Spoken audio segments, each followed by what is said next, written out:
Karena negara ini dia seperti sebuah agama. Agama dihilangkan perannya. Pemerintah bisa mengeluarkan uang sebanyak-banyaknya. Ya, ini membutuhkan hilangnya tatanan feodal ini. Jadi keberanian itu sebenarnya dimulai ketika uang tidak lagi ditopang oleh emas.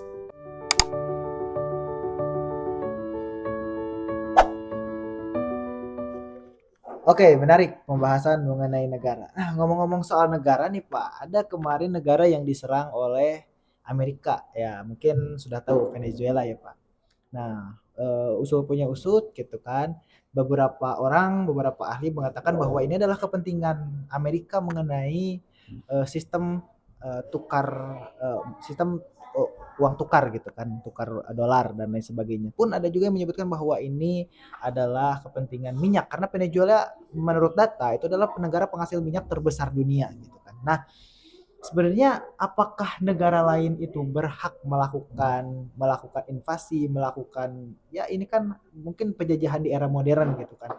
Apakah sejaman ini di dewasa ini apakah hal itu masih relevan? Apakah sebenarnya berhak negara tersebut ikut campur kepada urusan rumah tangga dari negara orang lain gitu mungkin Pak. Baik, terima kasih. Jadi kita harus mulai dari kata kuncinya Westphalia. Westphalia. Westphalia ini yang menandai tatanan negara modern saat ini. Yang dimaksud dengan modern ini adalah merujuk kepada tatanan dalam kebudayaan atau peradaban barat.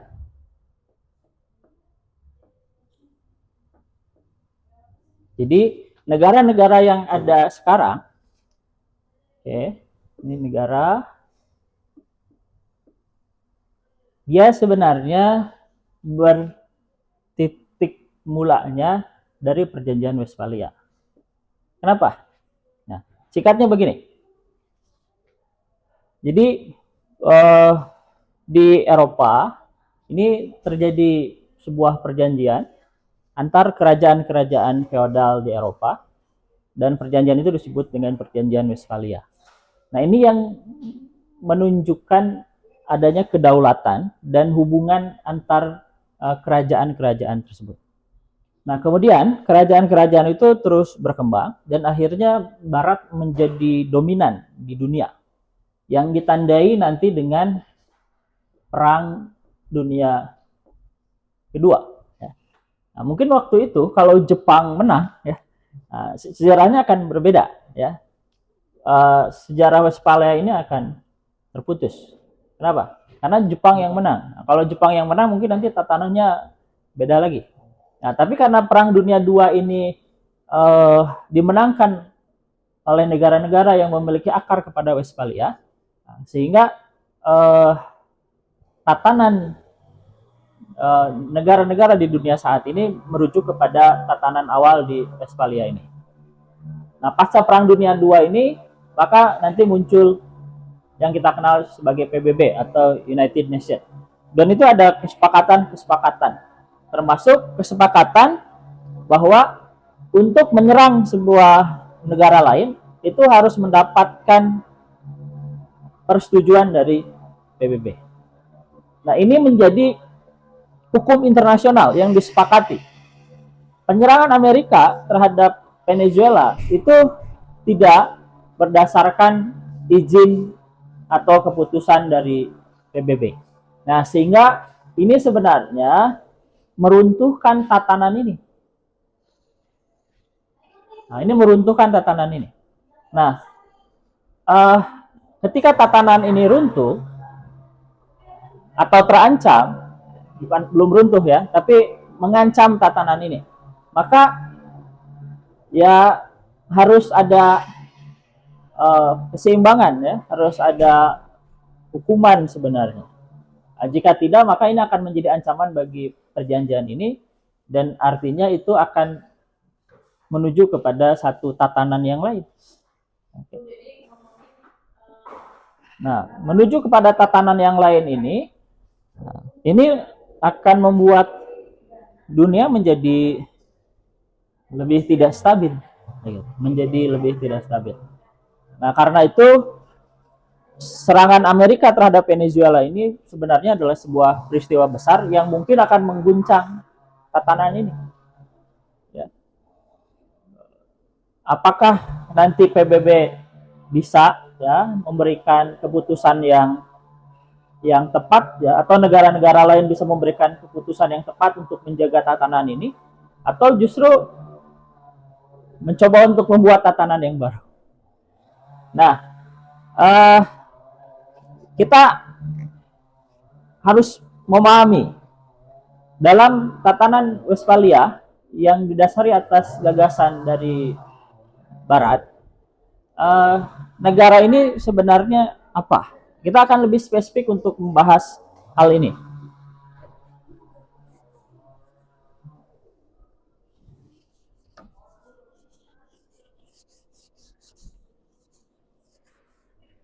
Jadi dalam cara pandang Barat,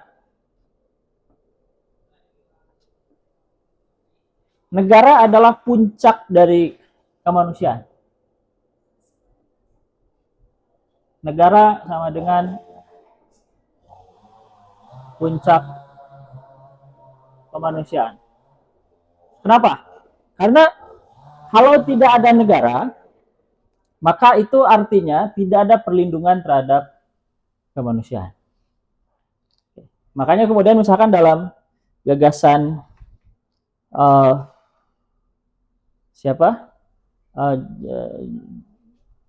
Rosso misalkan, ada istilah civil religion, gitu, civil religion. Kenapa? Karena negara ini dia seperti sebuah agama, menempati satu posisi yang tertinggi dari kemanusiaan. Nah, kenapa dalam cara pandang Barat negara itu menjadi puncak kemanusiaan? Karena negara dalam sejarah Barat itu adalah sebuah hasil dari yang kita sebut sebagai pencerahan. Jadi pencerahan itu apa? Pencerahan itu adalah satu, ditandai dengan penggunaan rasionalitas. Yang kedua, ditandai dengan peran agama ya yang berkurang. Oke. Nah, agama berkurang perannya. Oke, dalam yang lebih ekstrim, agama dihilangkan perannya. Oke. Dalam cara pandang yang lebih pinggiran ya, agama kemudian dipinggirkan. Kemudian yang ketiga, gagasan dari pencerahan ini nanti ekspresinya dua. Satu, kapitalisme, ini dalam ekonomi, dan yang kedua adalah sosialisme. Nanti varian sosialisme yang paling kuat komunisme. Oke, meskipun kalau kata Fukuyama, komunisme ini telah kalah ya, dan kapitalisme lah yang menjadi akhir dari sejarah. Nah,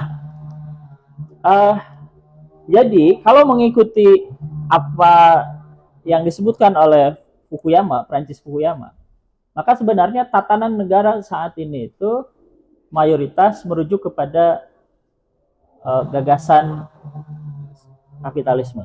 Ada pencerahan, rasional, kemudian nilai-nilai agama semakin menurun, dan kemudian gagasan kapitalisme yang lebih dominan.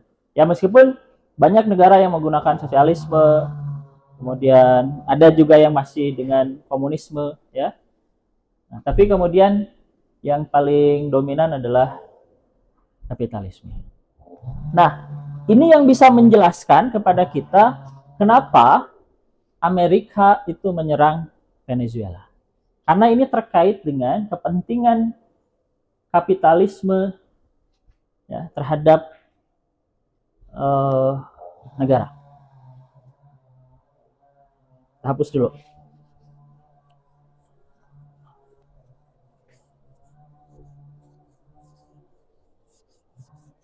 Nah, jadi kapitalisme dan negara.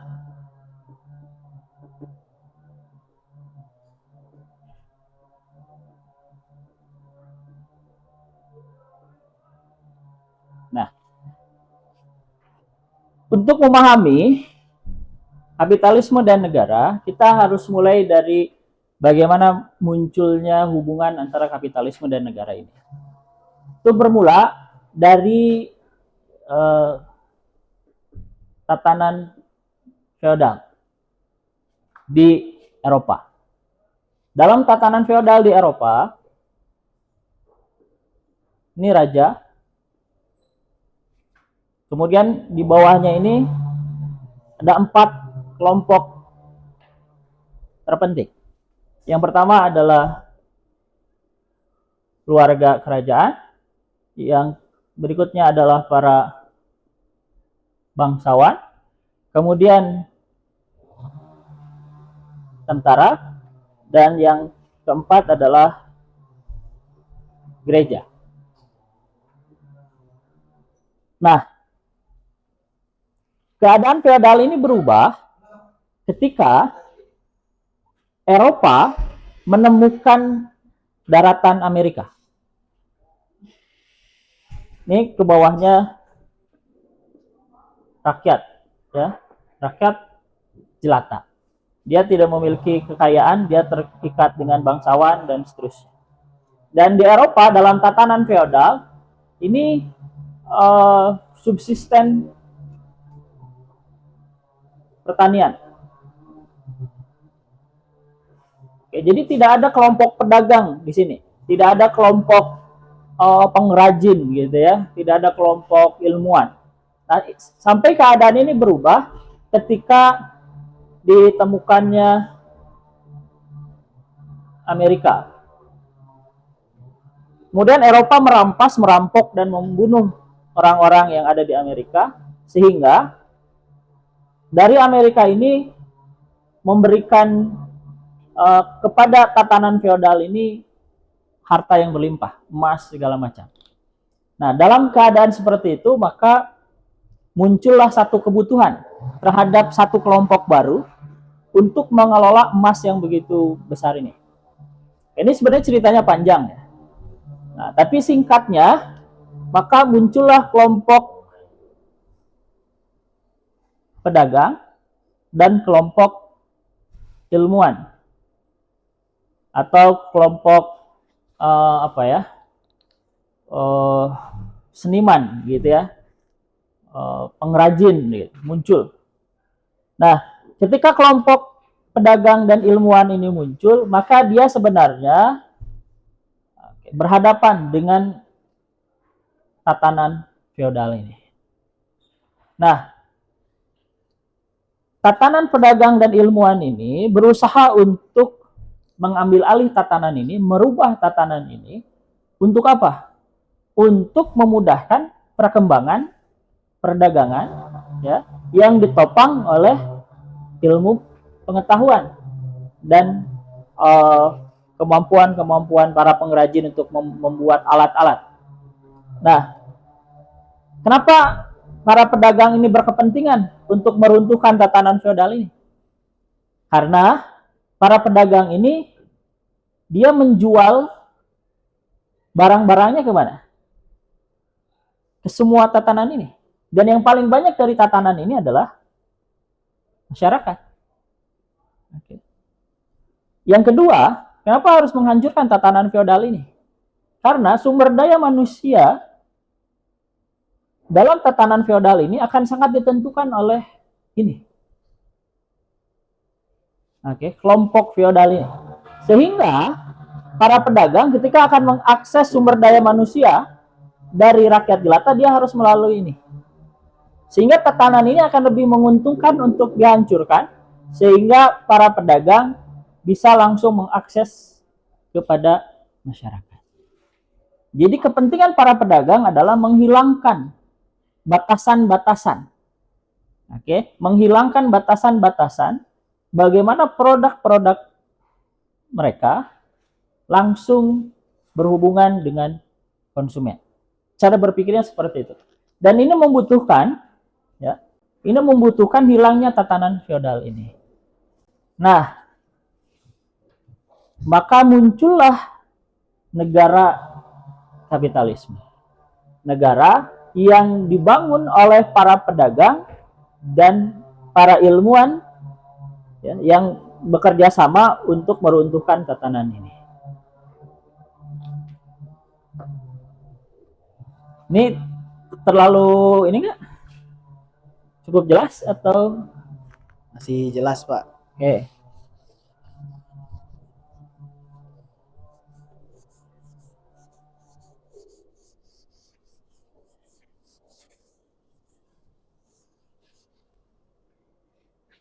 Nah, kita sekarang harus bertanya, kenapa Amerika menyerang Venezuela? Amerika ini negara kapitalisme. Dan kapitalisme saat ini, kapitalisme terakhir saat ini sudah ditopang oleh yang namanya uang. Jadi, sebagaimana yang dijelaskan oleh Marx, kapitalisme ini cara berpikirnya adalah uang menjadi komoditas dan menjadi uang. Jadi yang dipikirkan pertama apa? Uang. Untuk apa? Uang.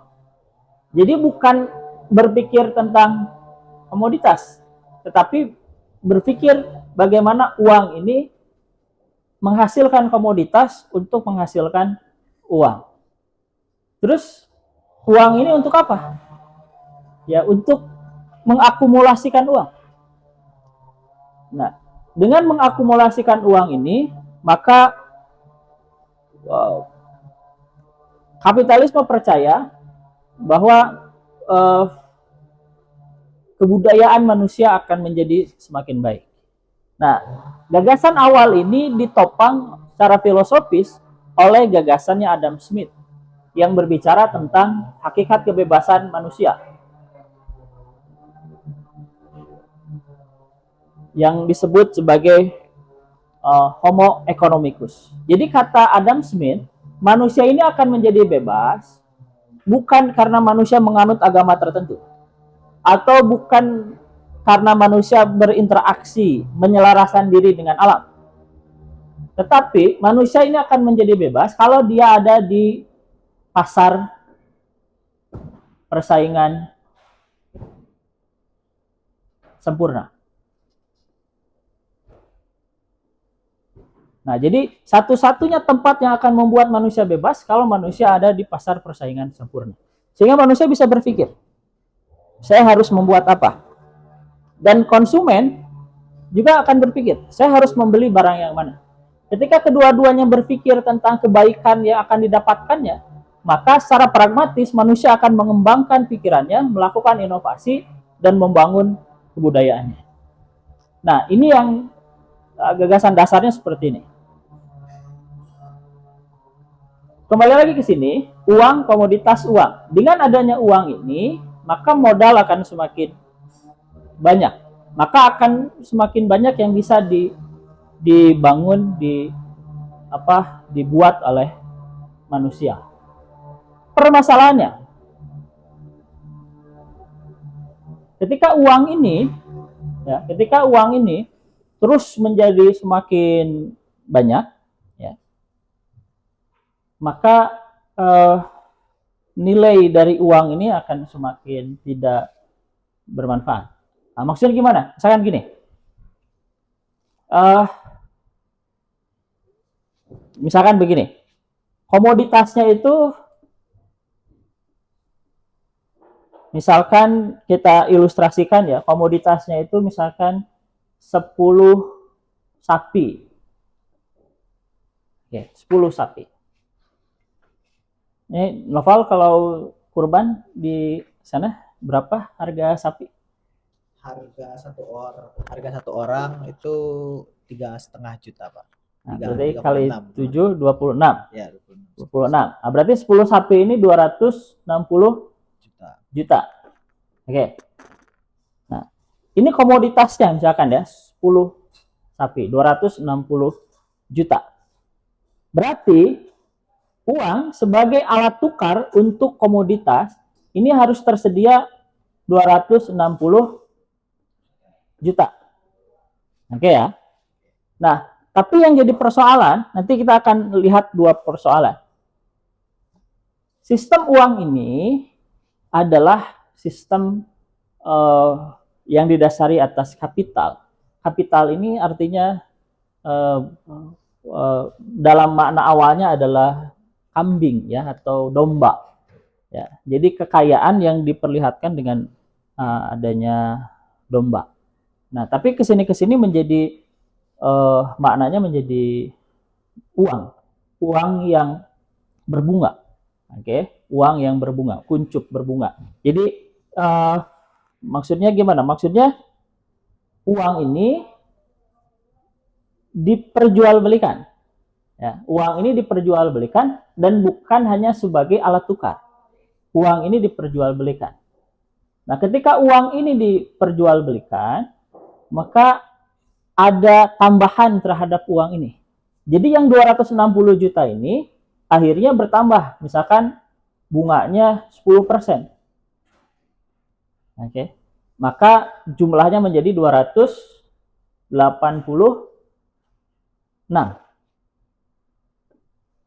juta. Oke. Nah, padahal komoditasnya hanya 10 sapi. Nah, berarti nanti yang 26 jutanya kemana?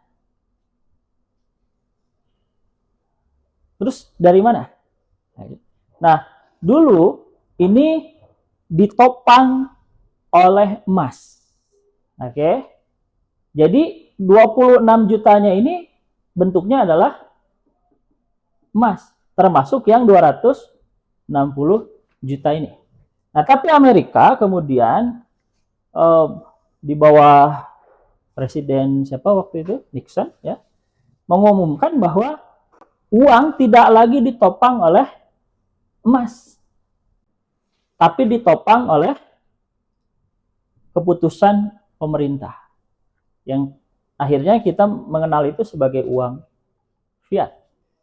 Fiat ini dari akar katanya maknanya adalah diterima saja. Ya udah begitu, terima aja. Nah, gitu ya. Jadi uang fiat itu uang yang tidak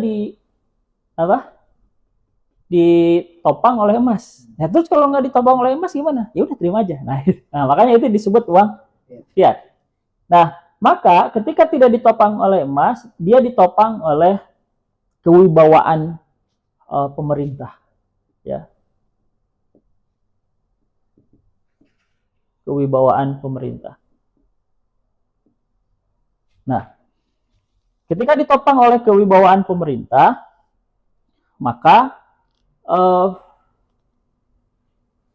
pemerintah bisa mengeluarkan uang sebanyak-banyaknya. Yang paling penting adalah pemerintah bisa menjamin bahwa uang itu berharga. Oke. Nah, maka agar proses ini seimbang, ya, ketika sebuah negara semakin membesar, maka negara itu harus memastikan bahwa uangnya itu bisa diterima oleh sebanyak-banyaknya orang. Sehingga apa? Sehingga dia bisa menyerap dan dipergunakan ya dimanapun dan kapanpun. Inilah yang menjadi persoalan di Venezuela. Kenapa? Karena Venezuela sudah mulai menghentikan penggunaan dolar. Ketika Venezuela menghentikan penggunaan dolar, artinya apa? Artinya akan ada uang yang tidak terserap oleh komoditas. Maka uang itu nilainya akan tidak berharga. Kenapa? Nah, karena uang udah begitu banyak, ya, nah, terus setiap orang punya uang, tapi yang dibelinya nggak ada. Oke, nah, sehingga uang itu akhirnya menjadi uh, tidak berharga. Nah, ketika uang itu menjadi tidak berharga, maka itu sama saja dengan meruntuhkan kewibawaan pemerintahan. Kenapa? Karena pemerintah selama inilah yang memastikan uang itu menjadi berharga. Nah, inilah yang terjadi. Oke. Okay?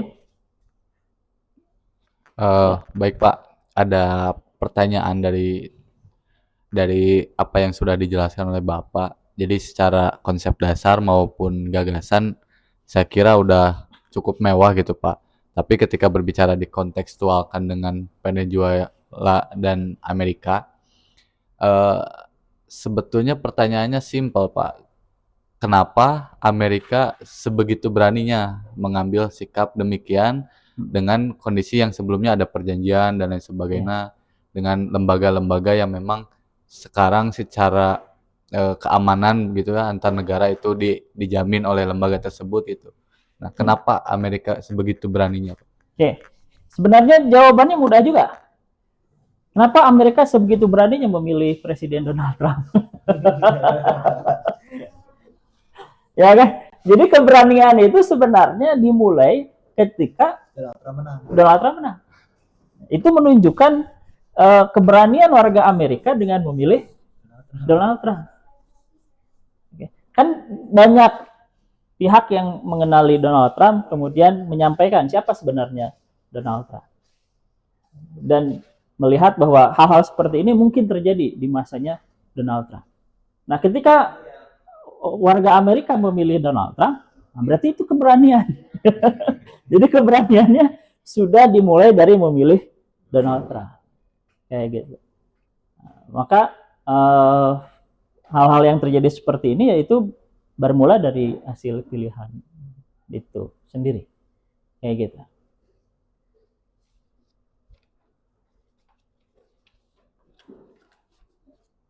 Oke. Banyak hal sebenarnya ya yang tadi terlewati ya. Yang harus dijelaskan secara lebih rinci dan jelas. Tapi karena waktu kita terbatas,